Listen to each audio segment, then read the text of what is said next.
Hello नमस्कार। उम्मीद है आप सब अच्छे होंगे। मेरा नाम प्रखर श्रीवास्तव है। स्वागत करता हूं आप सभी का गुरु घंटाल में। Today we are going to discuss article 18 of the Indian constitution. आज हम बात करेंगे भारत के संविधान के आर्टिकल 18 के बारे में।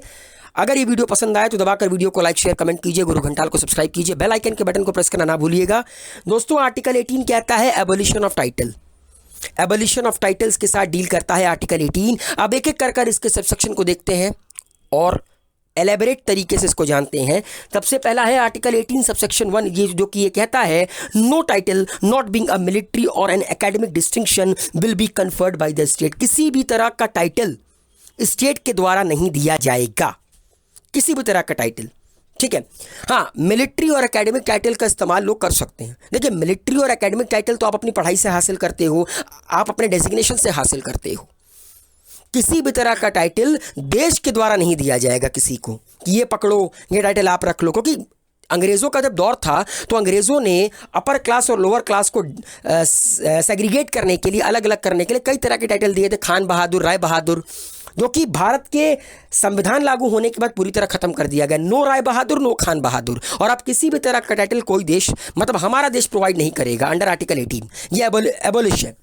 आर्टिकल 18 सबसेक्शन 2 क्या कहता है? No citizen of India will accept any title from any of the foreign state. कोई भी भारत का नागरिक किसी भी बाहरी मुल्क से किसी भी तरह का टाइटल एक्सेप्ट नहीं कर सकता। आर्टिकल 18 सबसेक्शन 3 क्या कहता है कि no person who is not a citizen of India will while he hold any office of the profit or trust under the state except without the consent of the president any title from any foreign state। अगर कोई इंसान जो कि भारत का नागरिक नहीं है मगर फिर भी वो भारत के अंदर ऑफिस ऑफ प्रॉफिट या ट्रस्ट को होल्ड करता है तो वो भारत के राष्ट्रपति की परमिशन के बिना किसी भी तरह का फॉरेन टाइटल एक्सेप्ट नहीं कर सकता, किसी दूसरे देश का टाइटल एक्सेप्ट नहीं कर सकता। वो इंसान जो कि भारत का नहीं है, भारत का नागरिक नहीं है, मगर फिर भी भारत के अंदर ऑफिस ऑफ प्रॉफिट में काम करता है या ट्रस्ट में काम करता है, तो उसको हमारे देश के राष्ट्रपति की परमिशन लेनी पड़ेगी अगर उसको किसी भी फॉरेन स्टेट का टाइटल एक्सेप्ट करना है तो।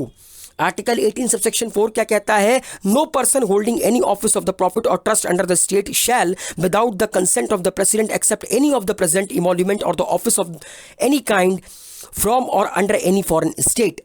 देखिए, यह कहता है कि अगर कोई भी इंसान ऑफिस ऑफ प्रॉफिट को होल्ड करता है भारत के अंदर तो वो बिना भारत के राष्ट्रपति के परमिशन के किसी भी तरह का प्रेजेंट इमोल्यूमेंट, मतलब पैसा या सैलरी, या किसी भी तरह का ऑफिस बाहरी मुल्क का एक्सेप्ट नहीं कर सकता जब तक कि प्रेसिडेंट अलाउ नहीं करेगा।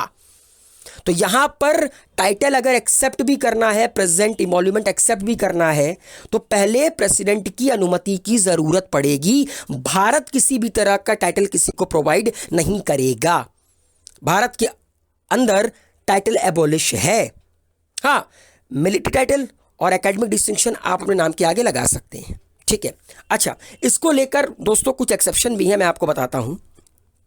और एक बात और याद रखिएगा, आर्टिकल 18 फॉरेनर्स के ऊपर भी एप्लीकेबल है। अभी मैंने आपको आर्टिकल 18 सबसेक्शन 3 में बताया। ओके, क्योंकि मैंने आपको पहले ही बता दिया कि जो अंग्रेज थे वो ये सब हरकतें करते थे हिंदुस्तान को सेग्रीगेट करने के लिए, हिंदुस्तान में लोगों को आपस में लड़वाने के लिए, एक तरह की भावना पैदा करने के लिए कि देखो ये बड़ा है, ये छोटा है, खान बहादुर बड़ा, राय बहादुर बड़ा, ये सब खत्म। ठीक है, एक केस हुआ था Balaji Raghavan versus union of India case 1996। उसमें नेशनल अवार्ड की वैलिडिटी को चैलेंज किया गया था। नेशनल अवार्ड भारत रत्न दिया जाता है, पद्म विभूषण, पद्म भूषण, पद्मश्री, ये दिया जाता है ना जब कोई इंसान किसी पर्टिकुलर फील्ड में, फॉर एग्जांपल लिटरेचर, आर्ट, इनके फील्ड में एक्सीलेंस को टच कर लेता है तो दिया जाता है ना highest civilian award, Bharat Ratna, Padma Vibhushan, Padma Bhushan, Padmashri. तो ये कहा गया कि ये भी तो टाइटल आपका देश ही प्रोवाइड करता है, तो क्या इसको एबोलिश नहीं करना चाहिए अंडर आर्टिकल 18?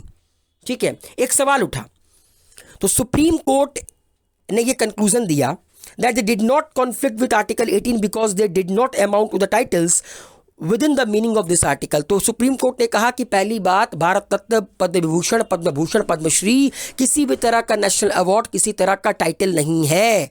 इसको नाम के आगे प्रीफिक्स या सफिक्स के तौर पर कोई इस्तेमाल नहीं कर सकता। फॉर एग्जांपल, सचिन तेंदुलकर भारत रत्न विजेता है, लेकिन वो अपने नाम के आगे ये नहीं लिख सकते भारत रत्न सचिन तेंदुलकर।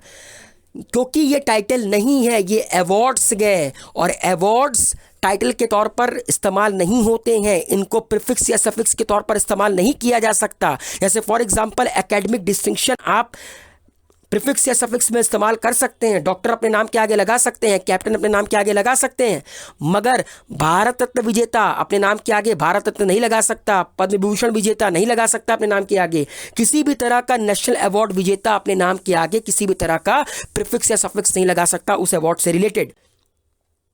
ठीक है।